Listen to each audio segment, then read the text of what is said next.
I arrived at my beach house for a few days and stumbled upon my son-in-law vacationing with his mistress, supposedly on a business trip. He just scoffed at me.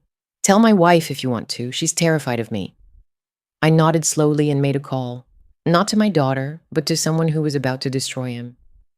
Of course, the day I decided to unexpectedly head back to my beach house in Hilton Head Island, South Carolina, had to be the exact moment the universe was setting up the most bitter lesson of my life. My name is Eleanor Ellie Hayes. I'm 52. And until that Tuesday in October, I thought I knew my family. I had been taking care of my sick mother back in Atlanta for the past 3 weeks. The beach house had been my retreat for 20 years, the place where David and I had built our best memories before cancer took him 3 years ago. Now it was mine, my personal sanctuary. But I decided to return early because I missed the quiet of the ocean. I drove the 4 hours from the capital without telling anyone, thinking of surprising my daughter, Sarah, with an impromptu dinner. What a cruel twist of fate. When I arrived near 3 in the afternoon, I immediately noticed the blue Audi parked in my driveway. It was Rob's car, Robert Miller, my son-in-law. It struck me as odd because he was supposed to be on a work trip in Charlotte, NC all week. Sarah had told me she'd be alone with the kids, which was why I had decided to stay longer helping her. I walked up the stairs slowly, hearing laughter coming from the main deck. A woman's laughter, but I didn't recognize my daughter's voice. This one was deeper, more sensual. My heart started beating faster as I approached the sliding glass door. What I saw took my breath away in a way I had never experienced. Rob was reclined in my favorite chair, the wicker one David had given me for our 10th anniversary. Completely relaxed, a craft beer in his hand, laughing with a blonde woman in her 30s who was wearing my brand new bikini, the one I had bought last week, which still had the tags on it. The woman was sitting on his lap, feeding him strawberries. On the table was a bottle of expensive Veuve Clicquot champagne, the one I had been saving for special occasions, my special occasions. "Rob," I said, pushing the door open. Both of them turned around. Rob didn't even flinch. The woman jumped off his lap as if she'd touched fire, but he simply looked at me with that arrogant smile I had learned to despise over the last few years. "Eleanor," he said, taking another sip of his beer. "You're early." As if it were the most normal thing in the world, as if he had been expecting me. The woman started stammering apologies in broken Spanish, clearly American, but Rob stopped her with a wave of his hand. "Relax, Jessica. Eleanor isn't going to do anything." He thought I wouldn't do anything. The audacity of this man left me speechless for a few seconds, but only a few seconds. "Tell my wife if you want to," Rob continued, slowly standing up. "Sarah is terrified of me. She'd never dare to leave me, and you know it." His words fell on me like ice. It wasn't a confession, it was a threat. This man wasn't just cheating on my daughter in my own house.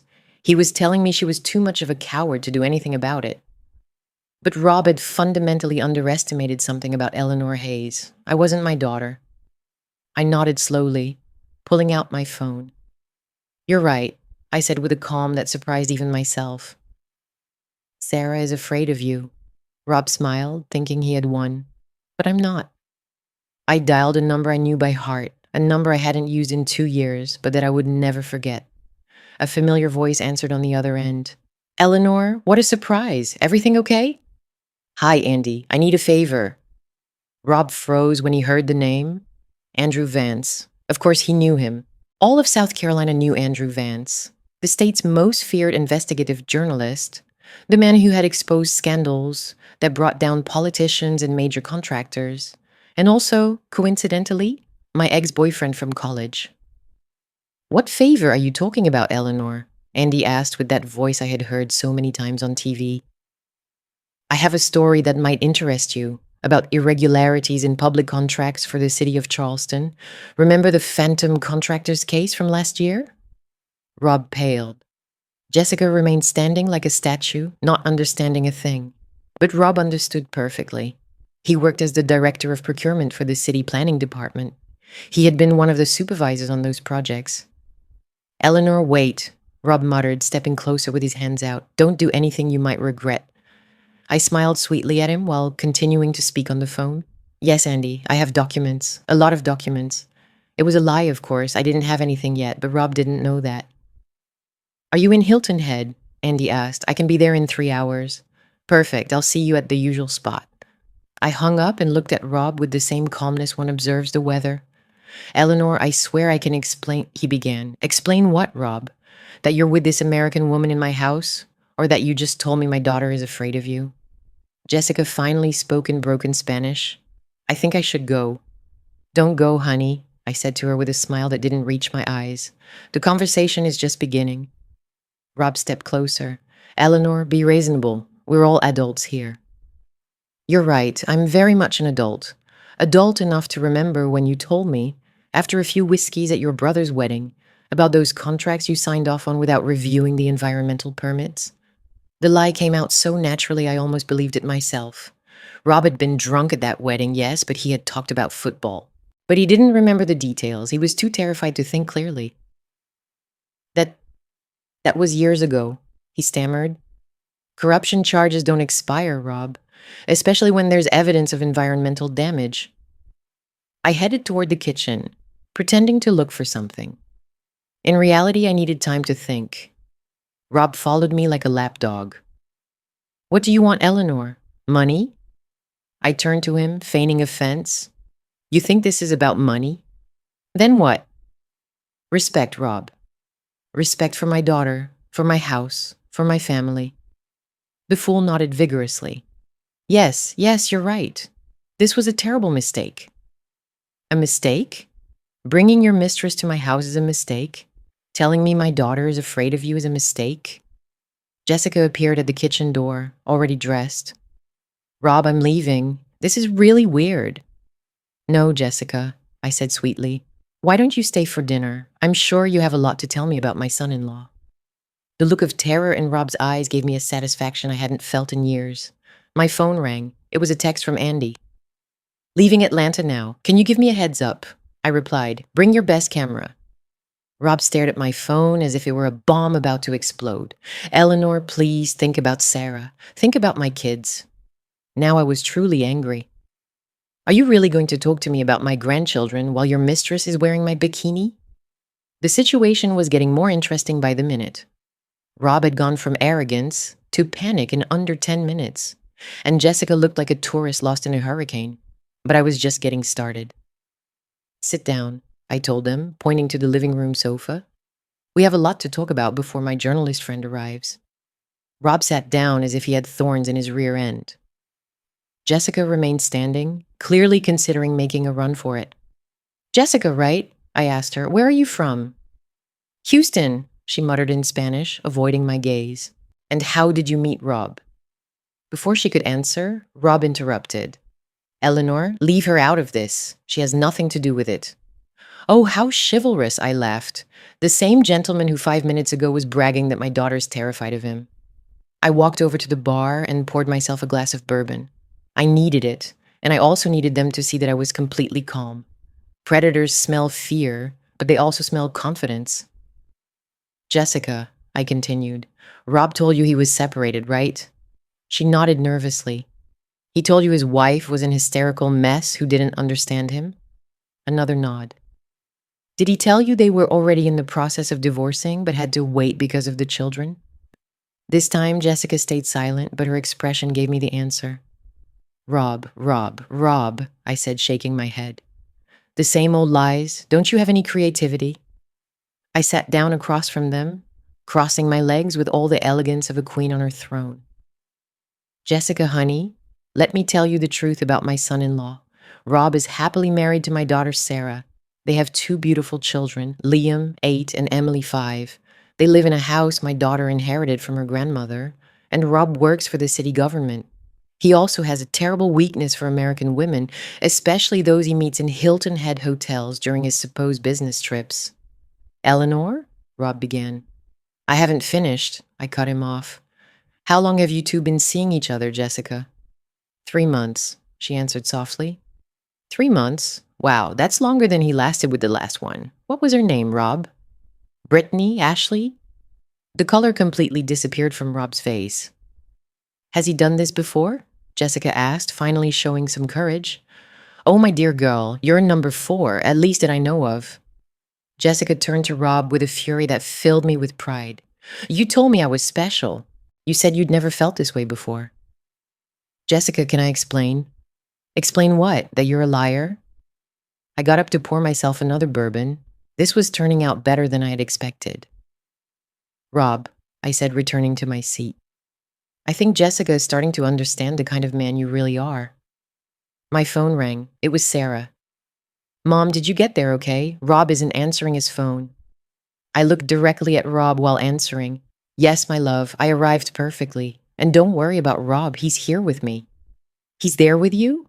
But he said he was in Charlotte? Well, you know how Rob is with his surprises. I hung up and smiled. That was my daughter, asking about you, Rob. Do you want me to call her back? I'm sure she'd love to meet Jessica. Rob finally exploded. Enough, Eleanor. What the hell do you want from me?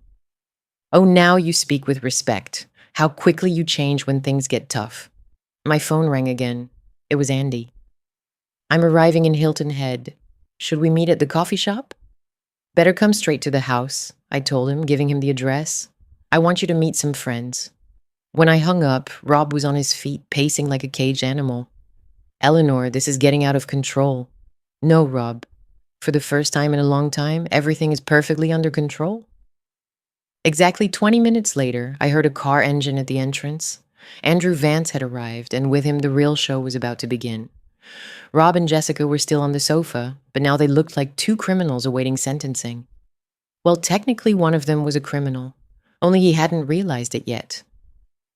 Andy, I called from the doorway, hugging him as if we were old friends, which technically we were. Andrew Vance was still exactly as I remembered him.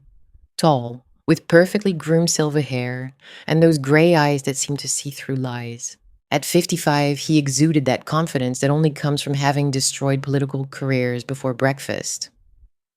Eleanor, you look incredible, he said, kissing my cheek. I'm so sorry about David. Thank you, come in. I want to introduce you to some people. Andy walked into the living room with his professional camera and a recorder. Rob stood up automatically, like a soldier seeing a general arrive. Andrew Vance introduced himself, extending his hand. Investigative journalist? Robert Miller, my son-in-law stammered, shaking the hand as if it were radioactive. Robert Miller from the city planning department, Andy asked, feigning surprise. Rob's face turned the color of chalk. Do you know each other? I asked, playing the innocent. Of course. Mr. Miller was involved in several projects I've been investigating. It was a lie, of course. Andy and I had coordinated this entire act via text message during his drive, but Rob didn't know that. Andy, I said, Rob was just telling me about some irregularities in the construction contracts from last year. Really? Andy pulled out his recorder. Do you mind if I record? It's to legally protect you. No, Rob shouted. I didn't say anything about irregularities. Andy and I exchanged glances. Rob's panic was confirming suspicions we didn't even have. Calm down, Rob, I said sweetly. We just want to make sure everything is in order. Jessica, who had been following the conversation, finally spoke.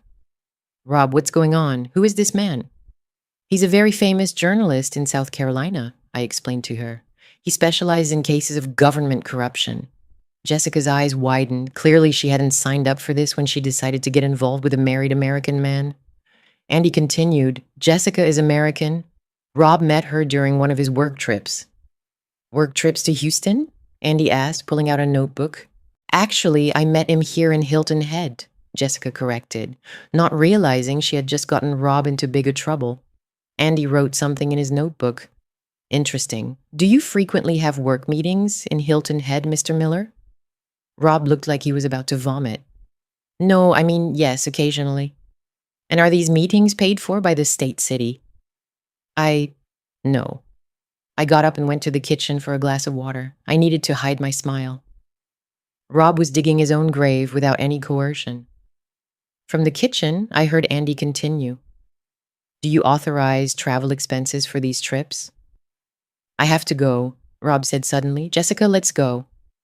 One moment, Andy said, standing up. Mr. Miller, if there are irregularities in the handling of public funds, it is my obligation as a journalist to investigate. There are no irregularities. Then there's no problem with answering a few basic questions. I returned with my glass of water and sat down comfortably. It was better than a soap opera. Rob, I said, why don't you tell Andy about your new office? The one you got last year after those contracts for the resort zone were approved. Rob looked at me with pure hatred. I have nothing to say. A new office? Andy asked. Was there a promotion related to those contracts? Rob's phone rang. It was Sarah again. Rob, where are you? The kids want to talk to you.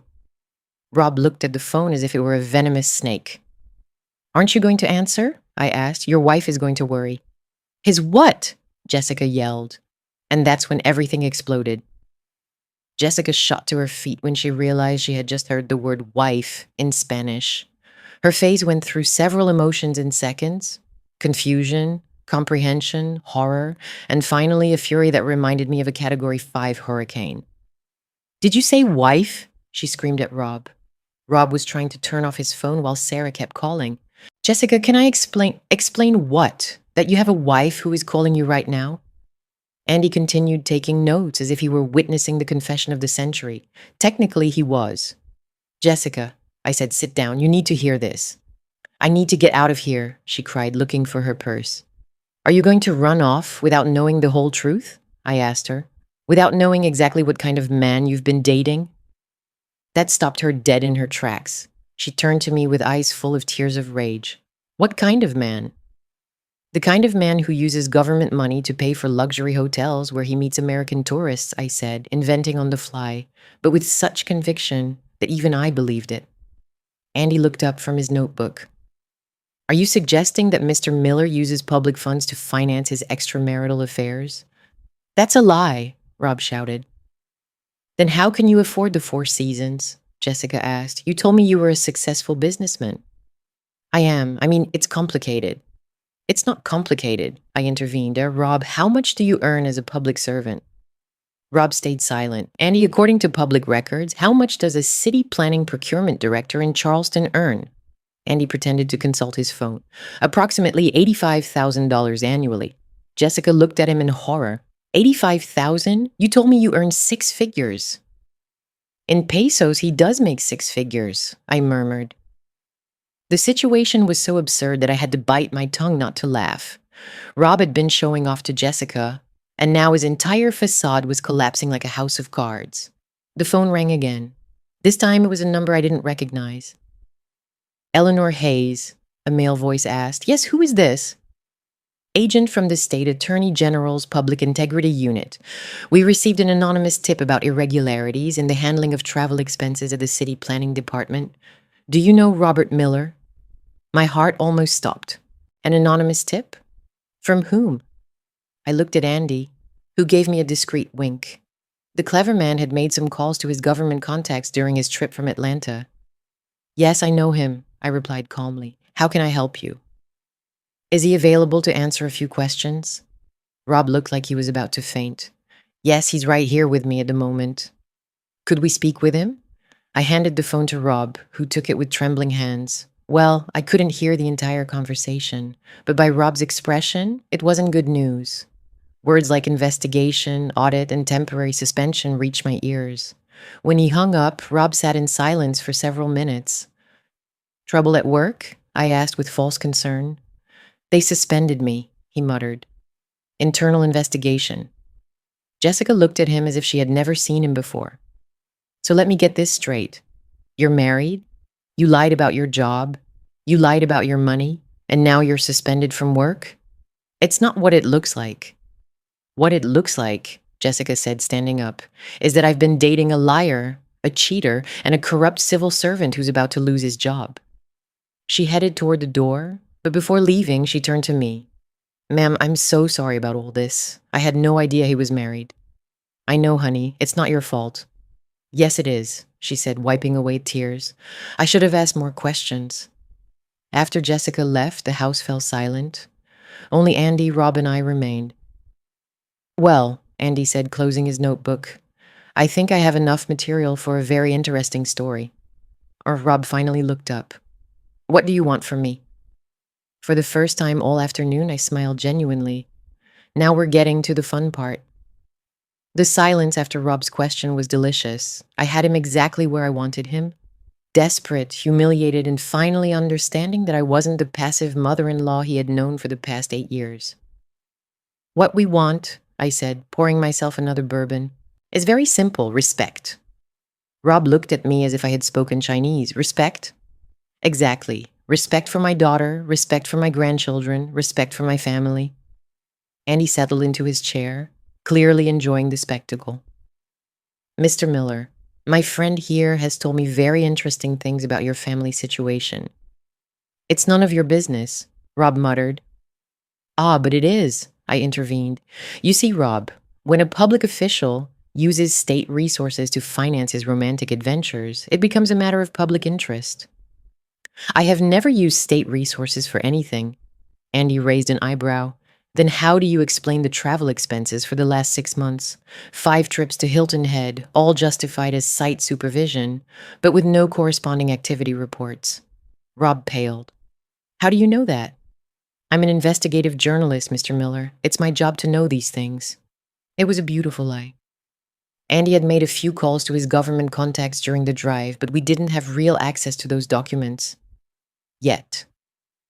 Look, Rob, I said, sitting across from him. The situation is very simple. You can cooperate with us, or you can explain to Sarah why your face is going to be on the national news tomorrow.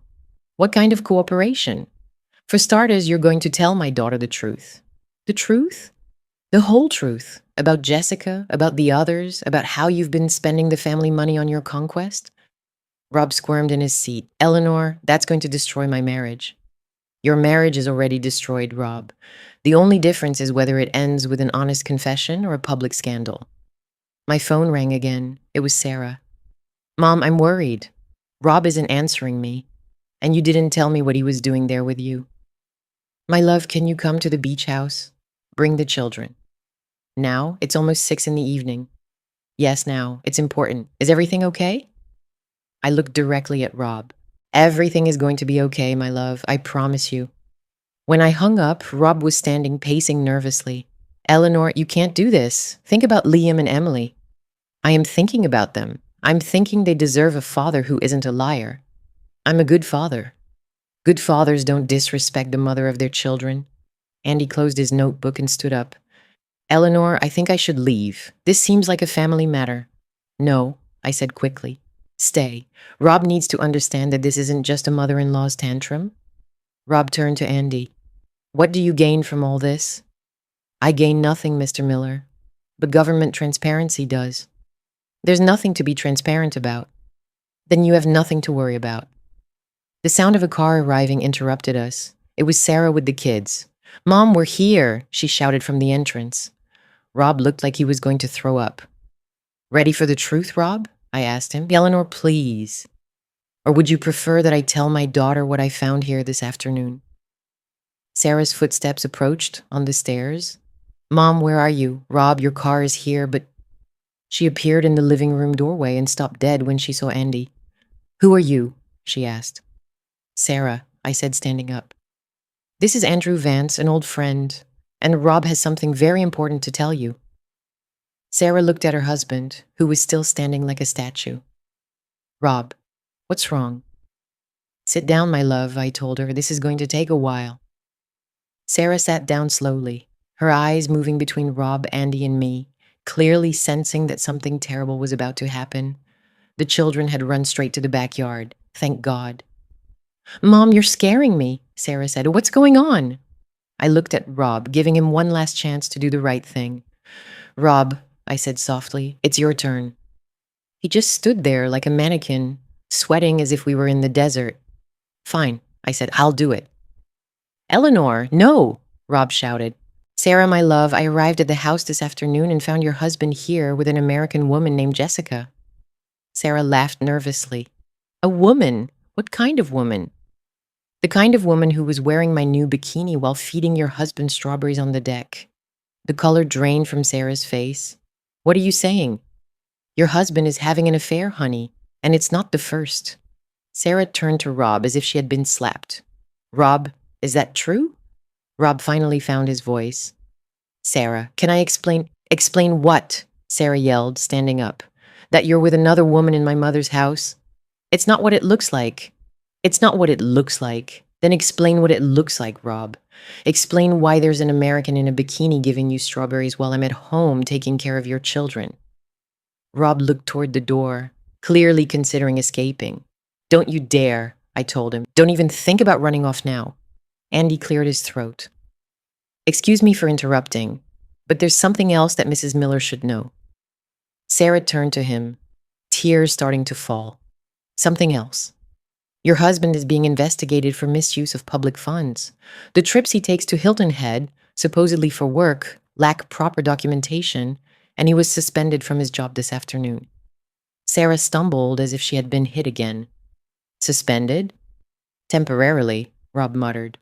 While they investigate. While they investigate what, Rob? Nothing. I didn't do anything wrong. Bringing women to my mother's house isn't doing anything wrong. Jessica isn't just anybody. The silence that followed was deafening. Rob immediately realized his mistake. I mean what, Rob? That you know her well enough to defend her honor? Sarah stood up and approached Rob until she was face to face with him. How long have you been seeing her? Sarah. How long? 3 months, he murmured. Sarah slapped him, the sound echoing through the room. Rob staggered backward, touching his cheek. And the others? What others? My mother said it wasn't the first. Rob looked at me with pure hatred. I smiled sweetly at him. Rob, I said, my daughter asked you a question. There are no others. Ashley? I asked casually. Sarah turned to me. Who is Ashley? An English teacher from Dallas he met 2 years ago. How do you know that? Rob shouted. Because Jessica told me an hour ago. Apparently you ladies like to compare notes. It was a lie, of course. Jessica hadn't mentioned names, but I was improvising. But the panic in Rob's eyes confirmed that I had hit the mark. There's an Ashley? Sarah asked in a dangerously low voice. Rob stayed quiet. Rob. It was just once. Another slap. And Brittany. Rob looked at me as if I were the devil himself. Is there a Brittany too? Sarah asked. Sarah, that was a long time ago. How many, Rob? How many women? Rob sank onto the sofa, finally defeated. I don't know, he muttered. Sarah stood in the center of the room, breathing heavily. Then she turned to me. Mom, do you have the number for a divorce lawyer? My daughter's transformation was a beautiful thing to witness. In a matter of minutes, Sarah had gone from being the submissive wife I knew to a woman determined to regain her dignity. And I couldn't have been prouder. Yes, my love, I told her. I have the number for the best divorce attorney in South Carolina. Rob raised his head as if he had heard gunshots. Divorce? Sarah, you can't be serious. I can't. Sarah laughed, but it wasn't a happy laugh. Rob, you've been cheating on me for years. And you think I can't be serious about divorce? Think about the kids. I am thinking about the kids. I'm thinking they shouldn't grow up believing it's okay to treat women the way you treat me. Andy cleared his throat. Excuse me, but as a witness to this conversation, I must mention that all these admissions could be relevant in future legal proceedings. Rob went pale again. Witness, Mr. Miller, you've just confessed to multiple extramarital affairs. In this state, that's grounds for divorce. Andy, I said, could you give me a few minutes alone with my family? Of course, I'll be in the backyard if you need me. After Andy left, the tension in the room became almost tangible. Rob, I said, now you're going to listen to me very carefully. He turned to me with bloodshot eyes. You've done enough damage for one day. Damage? Rob, I'm not the one who forced you to bring women to my house. Stop, Sarah shouted. Mom, let me talk to him. I stepped aside, but stayed close enough to intervene if necessary. Sarah sat across from Rob, but maintained distance. Rob, I need you to answer one question with total honesty. For the first time in your life, be honest with me. He nodded weakly. Did you ever love me? Truly love me? The question broke my heart because I already knew the answer from Rob's expression. Sarah, it's complicated. It's not complicated, it's yes or no. Rob was silent for a long time. I thought so, he finally said. At first, but not anymore, I don't know. Everything became routine, responsibility, money problems. So the other women were to escape me, to escape everything. Sarah nodded slowly, as if she finally understood something that had been confusing her for years. You know what, Rob? Thank you. Rob looked at her confused. Thank you. Thank you for finally being honest. Thank you for confirming what I've suspected for so long. She stood up and walked toward the window overlooking the ocean. I've been living with a stranger who despises me. I've been raising my children with a man who sees us as a burden. Sarah, it's not true. Rob, when was the last time you touched me without me begging you? When was the last time we talked without arguing? When was the last time you acted like you even liked being in the same room as me? Rob had no answer. My mother was right, Sarah continued. You told her this afternoon that I'm afraid of you, and it's true. I'm afraid of you because for years you've made me feel worthless. I never said that. You didn't need to. You showed it with every affair, with every lie, with every time you made me feel like it was my fault you weren't happy. Sarah turned to me. Mom, call that lawyer. Are you sure, my love? I've never been more sure of anything in my life. Rob stood up desperately. Sarah, wait. We can go to therapy. I can change. Therapy? Sarah laughed again. Rob, you've been cheating on me for years. Not with one woman, but multiple women. And you're also being investigated for corruption. What part of that gets fixed with therapy? The corruption is a lie. Is it a lie that you were suspended today? Rob stayed quiet. I thought so. Rob's phone rang. It was an unknown number. Hello. I couldn't hear the conversation, but Rob's face told me everything I needed to know. Who was it? Sarah asked when he hung up. A reporter. He wants to ask me questions about the investigation. Andy walked back into the living room.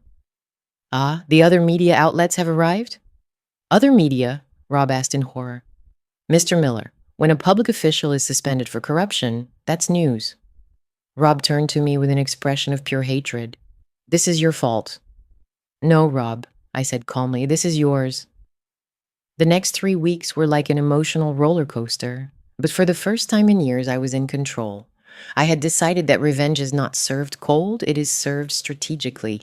After that explosive afternoon at the beach house, Rob had tried everything.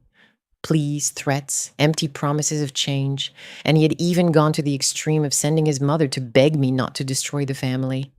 But Eleanor Hayes had learned something fundamental. When someone shows you who they really are, believe them the first time. The investigation by the State Attorney General's office had advanced faster than even Andy had expected. Apparently, Rob wasn't the only creative official with public expenses, and the authorities were eager to make an example. Sarah had been incredible. My daughter had blossomed like a plant, finally getting sun after years in the shade. She had hired the lawyer I recommended, opened her own bank accounts, and most importantly, regained her smile. Do you know the strangest thing, Mom? She asked me one afternoon while we were having coffee on the deck. What, my love? I feel guilty for feeling so relieved. Relieved about what? That everything came out. For years, I thought I was crazy, that maybe I was the problem. Now I know my gut instinct was right. I hugged her tightly. Honey, you were never the problem. The problem was that you married a man who didn't know how to value what he had. The phone rang. It was Andy. Eleanor, are you watching the news? No, why? Turn on CNN. They're airing the special report on Rob. I ran to the television. There it was, in prime time. Corrupt officials, the Miller case. Watching Rob on national television trying to explain why he had spent public funds on luxury hotels while cheating on his wife was more satisfying than I had imagined.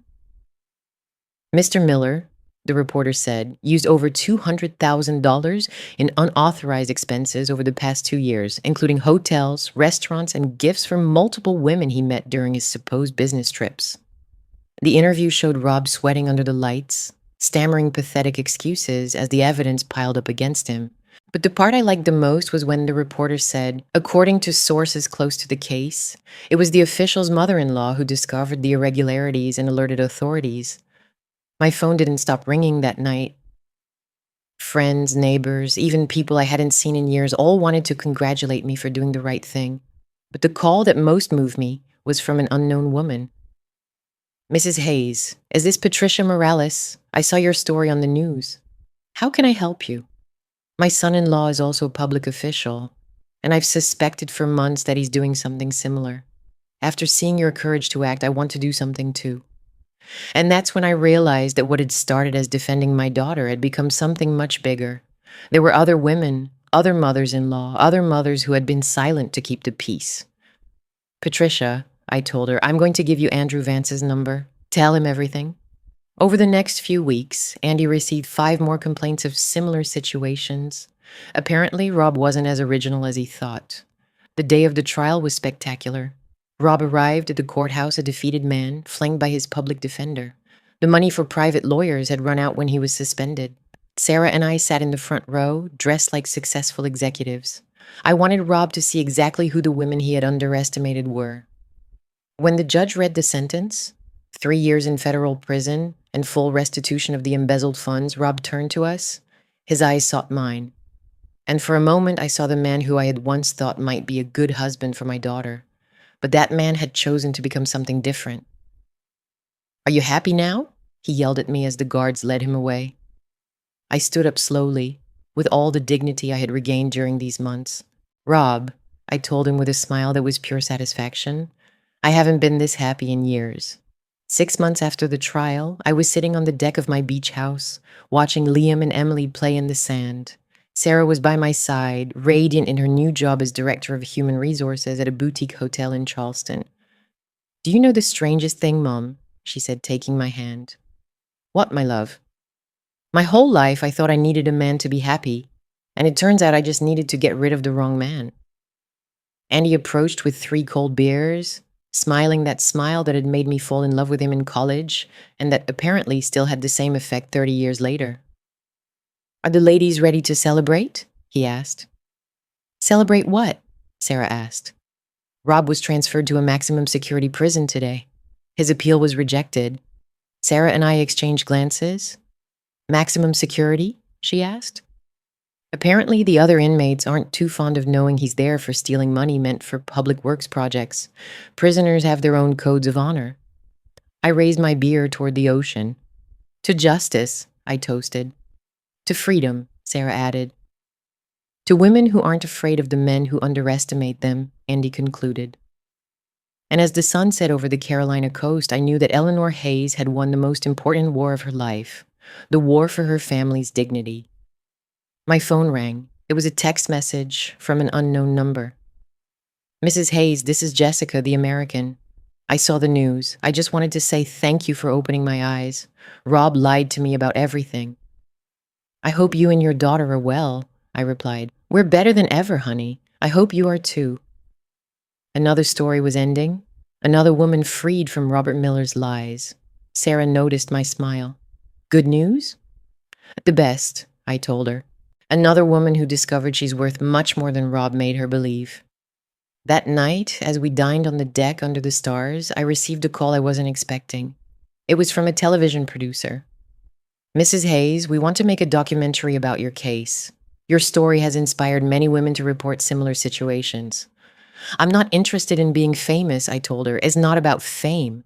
It's about showing other women that they have options, that they don't have to stay quiet when they're hurt." I looked at Sarah, who nodded encouragingly. "When do you want to start?" 3 months later, the documentary Eleanor, an unstoppable mother-in-law, premiered on a major streaming service. The response was overwhelming.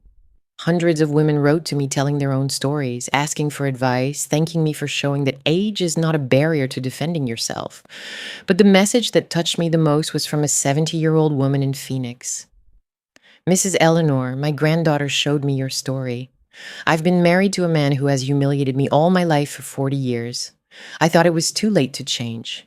You showed me that it's never too late to reclaim your dignity. I'm going to see a lawyer tomorrow." And that's when I understood that what had started as the defense of my daughter had turned into something much bigger. A year after the scandal, Rob was still in prison. He had lost his job, his reputation, his family, and according to reports, he had gone through 3 cellmates who had rejected him for being problematic. Meanwhile, Sarah had been promoted to general manager of her hotel. Liam and Emily were thriving in their new schools. And I had started a foundation to help women in situations of domestic abuse. "Do you ever regret it?" Andy asked me one night as we walked along the beach. "Regret what?" "Destroying Rob's life so completely." I stopped and looked directly into his eyes. "Andy, I didn't destroy Rob's life. Rob destroyed his own life. I just made sure the consequences of his decisions finally caught up with him. What if he had changed? What if he had really wanted to fix things?" "Men like Rob don't change, honey. They just changed tactics. We continued walking in silence, listening to the waves. Besides, I added with a smile, did you see Sarah's face when she got her first paycheck as general manager? Did you see my grandchildren when I told them they could choose any school they wanted? Did you see all those women who found the courage to leave toxic situations after watching our story? I saw them. Then I don't regret a thing. Rob was right about one thing. Sarah was afraid of him. But he forgot something important. What? That Sarah is Eleanor Hayes's daughter, and Eleanor Hayes's daughters learn that fear is only temporary. I stopped and looked toward my house, where the deck lights illuminated the table, where we had dinner, where my daughter was laughing with her children, free from lies and humiliation. Vengeance, when done correctly, isn't forever. It's for justice. And Rob is exactly where he needs to be, paying for every lie, every betrayal, every day he made my family feel worthless. Andy hugged me, and for the first time in years, I felt completely at peace. Eleanor Hayes had won more than a battle. She had shown that it's never too late to stand up for yourself. It's never too late to choose dignity over comfort. And Robert Miller had learned the most important lesson of his life. Never underestimate a woman who has nothing left to lose, especially if that woman is Eleanor Hayes.